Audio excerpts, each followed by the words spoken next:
lagi, kita ketemu lagi dengan Antasena Urban Farming.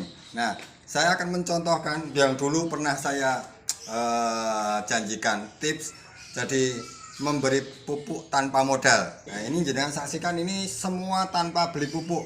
Ini nih, lihat jenengan, cabai ini sudah dipetik beberapa kali dan dia tetap aja tumbuh.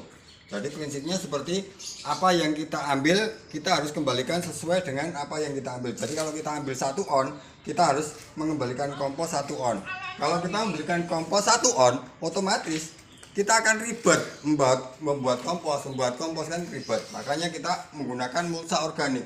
Seperti sini jangan lihat bahwa tomat ini jumlahnya banyak sekali. Padahal saya tidak beli pupuk apapun. Ya. Dengan itu ke sini. Di sini. Ada 1 2 3 4 5 6 7 8 9 10 11 12 dalam satu tanaman. Ini banyak sekali ini. Ini masih ada calon bunganya. Dan pada waktu saya memberikan video shot di terong ini, saya menghitungnya ada sekitar 17 bunga yang akan muncul. Dan yang jadi terong glatik ini, ya, terong glatik kalau di Sunda biasanya terong lalapan ini ada 12 terong buah yang jadi, dan saya tidak beli pupuk apapun. Ini semua pakai model mulsa organik. Nanti saya akan terangkan di tempat lain agar lebih jelas. Ini ada 12 buah terong. 1 2 3 Ada banyak sekali ya. 1 2 3 4 5 4 5 6 7 8 9 10 11 12. Ada 12 buah terong dalam satu tanaman aja. Oke, cukup. Kita ke tempat lain untuk mengambil bagaimana cara saya membuat pupuk dengan sistem mulsa organik. Oke, kita ke sana. Nah, di sini kita akan terangkan bagaimana cara membuat mulsa organik. Tapi awalnya pasti ada cara-cara untuk mengolah tanahnya dulu. Karena organik itu pusatnya di tanah. Jadi kita memang memperdayakan mikroorganisme tanah supaya banyak dulu, supaya subur dulu, baru kita main mulsa organik. Dan mulsa organik itu juga kita bisa membayangkan dulu apa yang kita tanam, apa yang kita tuju gitu. Kalau kita tuju itu daun seperti sawi, bayam, kangkung, nah nanti kita fokusnya ke vegetatif aja, jadi pembesaran daun dan lain sebagainya. Tapi kalau untuk buah-buahan, nanti mulsa organiknya juga berbeda-beda, dan jenis mulsa organik itu enggak asal sebenarnya. Jadi kalau pakainya ini, pakainya itu, pakai mulsa organik yang sembarangan kayak gitu tuh sebenarnya bisa, cuman kan memakan waktu itu. Memakan waktu itu maksudnya ada mulsa-mulsa organik tertentu yang terdekomposisinya itu lama. Seperti daun-daun kayak daun pisang, kayak daun mangga, itu akan lama terdekomposisi. Maka ketika dia sudah masuk masa generatif, ini bahannya nanti belum bisa menjadi nutrisi. Nah, di sini ada beberapa tips ya untuk menggunakan mulsa organik seperti ini. Seperti ini contohnya ini. Ini hanya menggunakan mulsa organik, tidak ada pupuk apapun ya. Maksudnya tidak pakai pupuk kimia atau pakai kompos atau pakai apa ya, sejenis POC atau apa, enggak, sama sekali tidak pakai itu. Di sini saya menggunakan mulsa organiknya adalah rumput.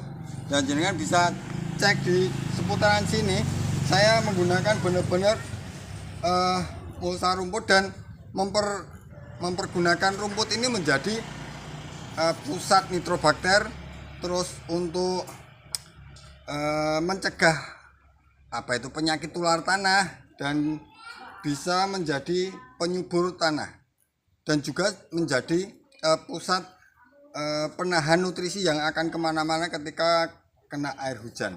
Nah, ini pertama kali yang saya lakukan adalah begini. Saya menggunakan kompos dulu.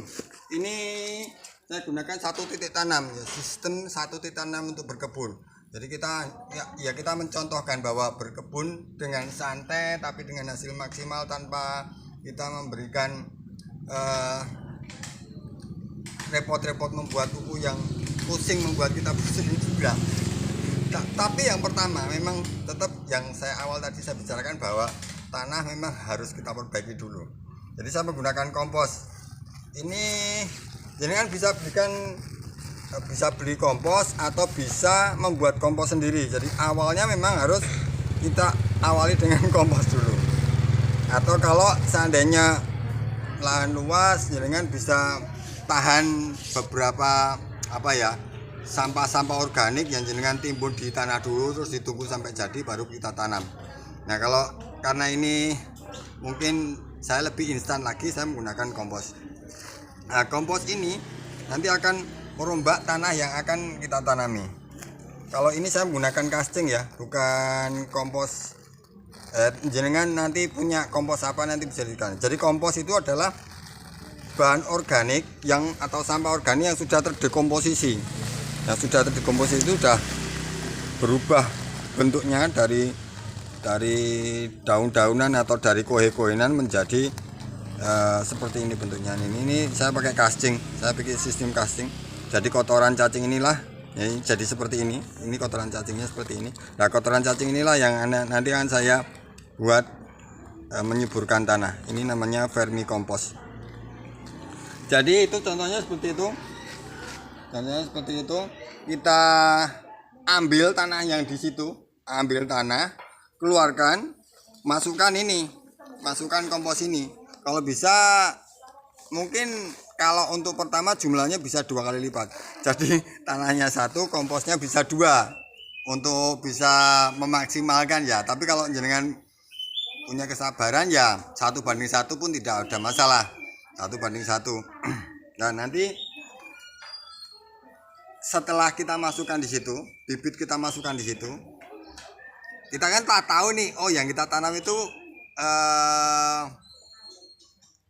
buah, nanti akan berbuah gitu. Ya, kalau masa vegetatif kita menggunakan kayak gini, rumput.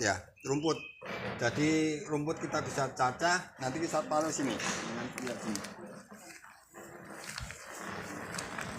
Jadi rumput itu sebagai mulsa organik juga penahan air juga. Ini rumput, ini layer demi layer ya. Ini rumput, jadi ini aman banget. Jadi jangan nggak usah khawatir bahwa rumput itu akan mengganggu jenengan ya. Jadi kita akan kesampingkan kekhawatiran petani tentang rumput. Kalau rumput itu mengganggu tanaman, ya bayam ini nggak akan tumbuh di tengah-tengah rumput. Ini contoh ini. Bayam ini nggak akan tumbuh di tengah-tengah rumput. Kalau seandainya rumput ini mengganggu nutrisi yang lain. Jadi kita cukup mengamankan aja. Nggak perlu kita membunuh, mengherbisida atau biasanya kalau petani itu mengherbisida ya, diherbisida, dirondap dan sebagainya. Kalau benar-benar rumput ini mengganggu, lihat ini ceplukan tumbuh di tengah-tengah rumput loh. Ini bukti bahwa rumput itu sebenarnya berbagi nutrisi, bukan membunuh nutrisi yang lain. Kalau dia membunuh nutrisi yang lain atau memakan nutrisi yang lain, nggak akan ada pernah tumbuh tanaman di tengah-tengah rumput. Ini fakta. Nah, ini fakta. Seperti ini. Tanaman ini tumbuh di tengah-tengah rumput. Ini bukti nyata loh. Dia berbunga dan tumbuh subur di tengah-tengah rumput. Kalau jenengan berpikir bahwa rumput itu merugikan, jenengan salah. Jadi kita bisa gunakan rumput itu untuk pupuk, untuk mencegah penyakit tular tanah, menyimpan air, menggemburkan tanah dan lain sebagainya.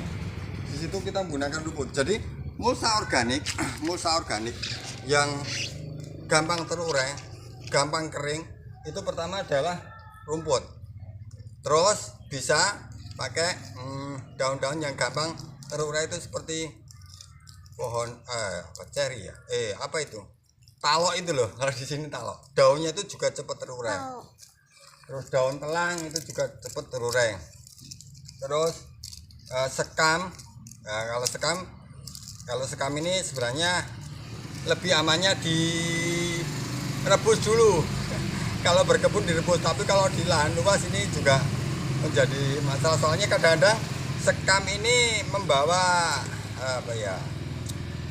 apa ya, OPT ya, organisme pengganggu tanaman, karena dari pupuk kimia yang disemprotkan pada petani sebelumnya itu kita bisa mengantisipasi dengan merebusnya dahulu. Tapi kalau di lahan luas nanti kalau di lahan luas mending pakai rumput ini atau pakai jerami juga tidak ada masalah. Nah, yang paling mahal untuk persiapan mulsa organik itu sebenarnya ini, karena ini beli. Kalau berkebun ya untuk kecil-kecilan kayak gini itu murah. Ini namanya bekatul atau dedak. Ini mengandung fosfat dan kalium yang tinggi. Dan semakin kecil mulsa organik yang kita berikan, dia akan semakin cepat terdekomposisi kan. Jadi ini bisa dicampurkan di situ, di sini. Nah, ini nanti kayak gini. Ini nanti buahnya semakin banyak. Nanti kita tutupi lagi dengan tanah kayak gitu. Nah, ini kan gampang terdekomposisi karena ya ujungnya udah lembut gitu loh. Ujungnya udah kecil-kecil seperti ini. Ini kan sebenarnya gilingan dari sekam toh. Sekam mentah itu loh, sekam mentah digiling kan jadi lembut. Nah, jadinya kayak gini. Nah, ini juga bisa buat masa generatif. Masa generatif. Ini yang paling mahal, tapi saya sebenarnya jarang memakai ini. Tapi kalau kan pekebun itu kan macam-macam ya. Ada yang pekebun kecil-kecilan kayak gitu, untuk beli kayak gini katakanlah 10.000 udah bisa buat banyak banget. Ini saya beli cuma 2.000 loh. Ini bisa buat beberapa polybag di sini. Kalau jenengan bisa beli 10.000 ya semakin banyak lagi. Semakin kecil mulsa organik yang semakin cepat pula dia terdekomposisi. Ini bekatul. Ini mengandung fosfat dan kalium banyak di sini. Di situ. Kalau ini saya benar-benar memakai hanya rumput. Terus ini yang saya ingat ini rumput. Jadi rumputnya saya biarkan sampai kering dulu, benar-benar kering. Nanti saya tambahi lagi dengan tanah, terus saya tumpuk lagi dengan rumput lagi. Rumput yang di sini, jadi saya nggak kemana-mana. Jadi rumputnya yang di sini. Jadi begitu dia agak tinggi kita potong, kita taruh di situ, kita cacah, kita taruh di situ. Kalau seandainya kita kebanyakan rumput di sini terlalu banyak, katakanlah over ya. Kalau di kebun itu kan cepat sekali berkembangnya, over kayak gitu. Itu mudah sebenarnya. Kalau buat pakan ternak bisa. Kalau memang masih over lagi, dipotong, nanti dikeringkan. Setelah dikeringkan, dibakar, abunya dikembalikan lagi ke sini, ke tanaman kita. Nah, abu itu nanti akan menjadi NPK juga suatu ketika gitu. Jadi sebenarnya tidak ada yang dikhawatirkan tentang rumput ini. Dan hasilnya jangan bisa lihat bahwa hanya dengan rumput tanaman ini tumbuh. Dan ini bukti nyata gitu loh, bukti nyata. Saya berulang kali melakukan hal tersebut dan berhasil juga. Nah, ini apa? Ini tanaman kurma. Ini tanaman kurma. Ini juga bisa tumbuh. Ini labu madu. Ini kelengkeng. Nah, yang dari sini. Ini kelengkeng dan ini tumbuh. Dan ini tumbuh. Dan itu hanya pakai mulsa organik loh. Mulsanya dari rumput. Yang saya potong dari sini juga. Banyak sekali yang jelas saksikan di sini benar-benar lomboknya juga tumbuh hanya dengan rumput. Jadi demikian, mudah-mudahan dapat dipahami ya, mudah dipahami bagaimana cara menggunakan mulsa organik, pemilihan mulsa organik, dan cara pertama kali kita olah tanah dulu pakai kompos, pakai ini saya pakai casting, pakai vermikompos, lalu tahap demi tahap, dan kita harus tahu apa arah kita yang mau kita tanam. Tanaman itu nanti sayur atau tanaman nanti ke buah. Jadi fokusnya kita harus memang kita persiapan. Kalau untuk tanaman buah kita harus fokuskan ke kalium dan fosfat kedepannya kayak gitu loh. Jadi kalau seandainya ini katakanlah 3 bulan itu sudah berbuah masuk generatif, nah kita sudah siap, itu sudah prepare gitu loh. Dari awal itu sudah prepare. Dari awal tuh mulsanya ini dipilihkan mulsanya yang ini. Nah nanti pada waktu masa generatif dia udah langsung berbuah dengan bagus. Demikian info yang bisa saya sampaikan, mudah-mudahan bermanfaat, mudah-mudahan bisa terinspirasi. Saya Antasina Urban Farming melaporkan dari Solo.